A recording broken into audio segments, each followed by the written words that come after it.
The Bhakti movement emerged as a silent revolution that reshaped the socio-religious landscape of medieval India. Rooted in devotion and spiritual awakening, it sought to transform society from within, giving a voice to those who had long been marginalized. At a time when Hinduism had become highly ritualistic and the rigid caste system dictated social order, people yearned for a simpler, more personal connection with the divine. The movement took shape against this backdrop, offering an alternative to the dogmatic traditions that had dominated religious practice for centuries. The origins of the Bhakti movement can be traced to Tamil Nadu in southern India, where, between the 7th and 12th centuries, saints known as the Nayanas and Alvas preached devotion as the true path to salvation. They composed poetry in vernacular languages such as Tamil and Telugu, rejecting the dominance of Sanskrit and making religious teachings accessible to the common people. Their verses emphasized a direct and intimate relationship with God, without the need for priestly mediation or elaborate rituals. The movement gradually spread northward, reaching its peak by the 15th century, where it found expression in the teachings of numerous saints and poets across different regions. Bhakti, derived from the Sanskrit word bhaj, meaning to share or participate, was more than mere devotion, it was a profound surrender of the self in love and faith. Bhakti saints, however, differed in their conception of the divine. The Nirguna school of Bhakti, which included saints like Kabir and Guru Nanak, believed in a formless God, beyond human attributes. In contrast, the Saguna school, represented by figures such as Tulsidas and Surdas, envisioned God in human form, often as incarnations like Rama and Krishna, with distinct personalities and virtues. At its core, the Bhakti movement challenged the social and religious orthodoxy of the time. Hindu society was riddled with superstitions, caste-based discrimination, and meaningless rituals that alienated the common man. The complexity of religious texts like the Vedas and Upanishads made it difficult for ordinary people to grasp spiritual teachings. In response, Bhakti reformers simplified religious practice, emphasizing heartfelt devotion as the most direct path to God. Their teachings rejected caste barriers, promoting unity among people regardless of birth or social standing. The movement's impact was profound. Kabir's poetry spoke of love, compassion, and universal brotherhood, while Ramananda embraced disciples from diverse backgrounds, including those from lower castes. The Bhakti movement also drew inspiration from monotheistic principles, focusing on love and surrender rather than rigid religious formalities. Saints and reformers discouraged fasting, pilgrimages, and elaborate ceremonies, advocating instead for an internal, emotional connection with God. They composed devotional songs and hymns in regional languages, making spirituality accessible to all. The movement's teachings found resonance in Sikhism, as Guru Nanak rejected hollow rituals and emphasized ethical living over mechanical religious practices. The roots of Bhakti can be traced back to ancient Indian scriptures, where devotion was acknowledged as a legitimate path to salvation. The Bhagavad Gita, written in the 1st millennium BCE, upheld Bhakti as one of the three paths to liberation, alongside knowledge, Gyan Marg, and action, Karma Marg. The Narada and Sandilya Sutras further elaborated on the concept, solidifying Bhakti as a spiritual ideal. The Bhakti movement continued to evolve as it spread across different regions of India, adapting to the cultural and religious environments it encountered. While it began as a deeply personal and devotional practice, it soon became a powerful social movement, challenging the rigid structures of caste and orthodoxy. The saints and reformers of the Bhakti tradition came from diverse backgrounds, but they were united in their emphasis on devotion, Bhakti, as the path to spiritual fulfillment, rather than rituals, caste-based distinctions, or intellectual speculation. In South India, the Alvas and Nayanas had already laid a strong foundation for this movement by rejecting both Buddhist and Jain ascetic practices and promoting devotion to a personal God. Their poetry, composed in regional languages, resonated deeply with the common people and made spirituality accessible to all, regardless of their social or economic status. These ideals gradually made their way to the north, where they encountered the influences of Islamic Sufism. The monotheistic belief of Islam, with its focus on direct communion with God and rejection of elaborate rituals, found echoes in the teachings of Bhakti saints. This interaction contributed to the development of a more inclusive and universal form of devotion, breaking down barriers between Hindus and Muslims. During the medieval period, a succession of Bhakti saints emerged across India, each bringing their own interpretation of devotion. Adi Shankaracharya, one of the earliest and most influential philosophers of this tradition, sought to unify Hindu thought by integrating elements of Buddhism with Vedanta. His philosophy of Advaita Vedanta emphasized the oneness of God and the soul, asserting that the material world is an illusion, Maya, and that true liberation comes from realizing one's unity with Brahman. His teachings would go on to shape Hindu spirituality for centuries. Ramanujacharya, in contrast, introduced the concept of Vishishtadvaita, or qualified non-dualism, which acknowledged the presence of a personal God. He believed that devotion to Vishnu could lead to liberation, and his teachings formed the basis of the Sri Vaishnavism tradition. Exiled from his homeland for his beliefs, Ramanuja continued to spread his ideas, emphasizing love and surrender as the highest forms of worship. Nibaraka expanded on these ideas by introducing the Radha Madhav cult, which placed Radha alongside Krishna as the supreme divine couple. His school of thought, Dvaitadvaita, sought to reconcile the non-dualism of Shankaracharya with the personal devotion of Ramanuja. He taught that while God and the soul are distinct, they share an inseparable relationship, much like the sun and its rays. This philosophy laid the foundation for the Krishna Bhakti tradition, which would later flourish in the teachings of saints like Chaitanya Mahaprabhu.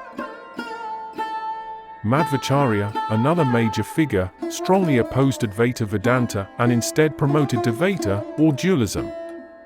He argued that God, Vishnu, and the soul are eternally separate, and that the ultimate goal of life is to serve God in devotion.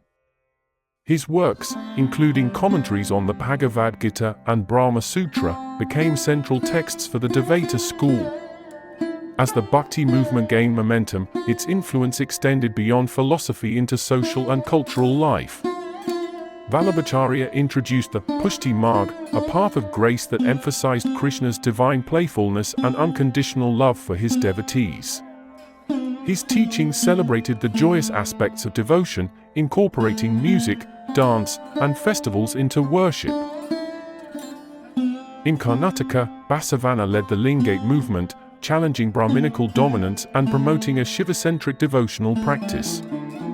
His Vakana poetry, written in Kannada, questioned caste distinctions and social inequalities, urging people to seek spiritual truth through personal experience rather than scriptural authority.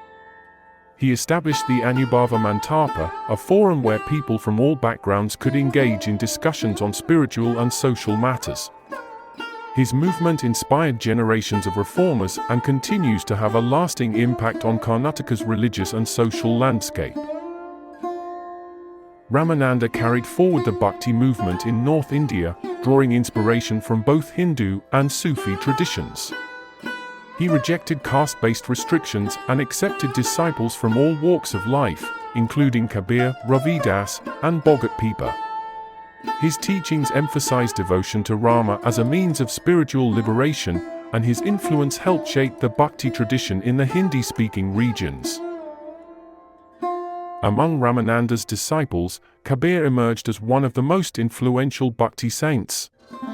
He composed simple yet profound verses that criticized ritualism and social divisions, advocating instead for an inner, personal connection with the divine. He rejected both Hindu and Muslim orthodoxy, declaring that God is beyond all religious boundaries. His teachings inspired the Kabir Panth, a spiritual movement that continues to this day. Chaitanya Mahaprabhu, another towering figure, revolutionized Bhakti by introducing ecstatic devotion through congregational singing, kirtan. He spread Krishna Bhakti throughout Bengal and Odisha, emphasizing love and surrender as the path to salvation. His influence led to the formation of Gaudiya Vaishnavism, which later inspired the Hare Krishna movement. Tulsidas, a contemporary of Akbar, made an immense contribution to Hindi literature and devotional worship through his composition of the Ramcharitmanas, a retelling of the Ramayana in Awadhi. His work brought the story of Rama to the masses, making it accessible and deeply personal. His legacy continues through the tradition of Ramlila plays, which reenact the Ramayana's events in folk theatre performances. Nath, one of the most influential Bhakti saints of Maharashtra, played a crucial role in promoting the use of the Marathi language for devotional and philosophical expression. Unlike many spiritual leaders who advocated renunciation, Nath believed that a person could lead a deeply spiritual life while fulfilling household responsibilities. His teachings encouraged devotees to embrace devotion in their everyday lives, making spirituality accessible to all, regardless of their occupation or social status. Through his compositions, abhangas, odes, and barads, he conveyed the essence of love, equality, and devotion, ensuring that the message of bhakti resonated across all sections of society. Dadu Dayal, another significant figure of the Bhakti movement, was born into the weaver community of Ahmedabad. His philosophy was rooted in Nirguna Bhakti, the worship of a formless divine being. He opposed idolatry and emphasized direct communion with God through pure devotion. His teachings were later compiled into Dadu Daya Ram Ki Bani, a sacred text that continues to guide his followers, known as the Dadu Pandis. His message was simple but profound: God is beyond religious boundaries, and devotion is the only true path to salvation. In the far eastern regions of India, Shankadeva emerged as the first great Vaishnava reformer in the Brahmaputra Valley. He introduced Eka Saranadharma, a monotheistic faith centered on devotion to Vishnu, and established Virapurusha Marga, a doctrine that emphasized courage in upholding righteousness. Beyond his religious contributions, Shankadeva revitalized Assamese culture by introducing new forms of music, dance, drama, and literary expression. His legacy remains strong in Assam, where his spiritual and cultural innovations continue to shape religious practices. Meanwhile, in Karnataka, Purandara Dasa laid the foundations for Carnatic music. A deeply philosophical Haridasa saint, he is often called the Pitamaha, or grandfather, of Carnatic music. His compositions, infused with social and moral themes, were not just devotional but also educational, urging people to recognize the injustices in society and strive for a more equitable world. He introduced the Raga Mayamalavagala scale for beginners, a tradition that continues to be the first lesson for aspiring Carnatic musicians. His greatest work, Dasa Sahisha, is a collection of devotional poetry that remains an integral part of Karnataka's spiritual heritage. In Maharashtra, Tukaram rose to prominence as one of the greatest Bhakti saints. His abhangs, devotional songs dedicated to Vithoba, became a defining feature of the Varkari tradition. A contemporary of Shivaji, Tukaram championed the ideals of equality and universal brotherhood, rejecting caste distinctions and social hierarchies. His compositions conveyed a simple yet profound truth, that love for God transcends all barriers, and every individual, regardless of birth or status, is equally deserving of divine grace. His influence helped cement the Vithoba cult as a central element of Marathi spiritual life. Another important saint from Maharashtra was Ramadasa, who lived during the time of Shivaji. Like Tukaram, he emphasized devotion to Vithoba, composing numerous abhangs that celebrated the glory of the deity. Through his teachings, he sought to instill a sense of unity among people, promoting values of equality and fraternity. His spiritual guidance also played a role in inspiring Shivaji's vision of a just and righteous rule, making him a revered figure in Maratha history. A defining characteristic of the Bhakti movement was its inclusive approach toward women. At a time when women faced severe social restrictions, Bhakti saints actively encouraged their participation. They condemned the evils of sati and female infanticide, advocating instead for women's right to engage in religious and intellectual pursuits. Women were invited to join curtains, where they could freely express their devotion through song and dance, breaking free from the constraints of patriarchy. Among the most celebrated female Bhakti saints was Mirabai, whose devotion to Krishna remains legendary. Born into a Rajput royal family, she defied societal norms to dedicate her life to her divine love, Giridhara Gopala. She composed bhajans in Vraj Bhasha, expressing her unwavering faith and longing for Krishna. Her songs, filled with deep emotion and spiritual yearning, continue to be sung across India, inspiring generations of devotees. Mirabai's story is not just one of devotion but also of resilience, as she rejected worldly expectations and followed her spiritual calling despite immense opposition. The Bhakti movement had a profound impact on India's religious, social, and cultural fabric. It challenged the rigid hierarchies of caste and gender, advocating for a more egalitarian society. By emphasizing love and devotion over rituals and dogma, it fostered greater religious harmony and unity. Several Bhakti saints sought to bridge the gap between Hindus and Muslims, promoting mutual respect and coexistence. Their teachings encouraged moral integrity and sincerity in both thought and action, reinforcing the idea that true spirituality lies in one's conduct rather than in outward displays of religiosity. One of the most significant contributions of the Bhakti movement was its role in democratizing religion. By preaching in regional languages instead of Sanskrit, Bhakti saints made religious knowledge accessible to the common people.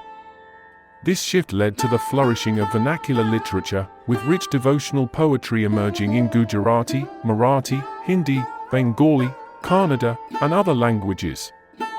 The movement also rejected the priestly monopoly on religious practice, encouraging direct communion with the divine through bhajans and kirtans. Ultimately, the Bhakti movement was more than a spiritual awakening, it was a social revolution. By advocating devotion as the path to salvation, it transcended barriers of caste, class, and gender, bringing people together in a shared experience of divine love. Local variations of Bhakti arose across India, each centered around different deities, from Vishnu and Shiva to Shakti and other divine figures. Yet, despite these differences, the underlying message remained the same: devotion, love, and surrender to God are the true means of liberation. The movement's impact continues to be felt in modern India, where its legacy lives on through devotional music, poetry, and cultural traditions. The teachings of the Bhakti saints remain a source of inspiration, reminding people that faith is not about rigid doctrines, but about a heartfelt connection with the divine. Through their verses, songs, and lives, the Bhakti reformers reshaped Indian spirituality, leaving behind a timeless message of love, unity, and devotion.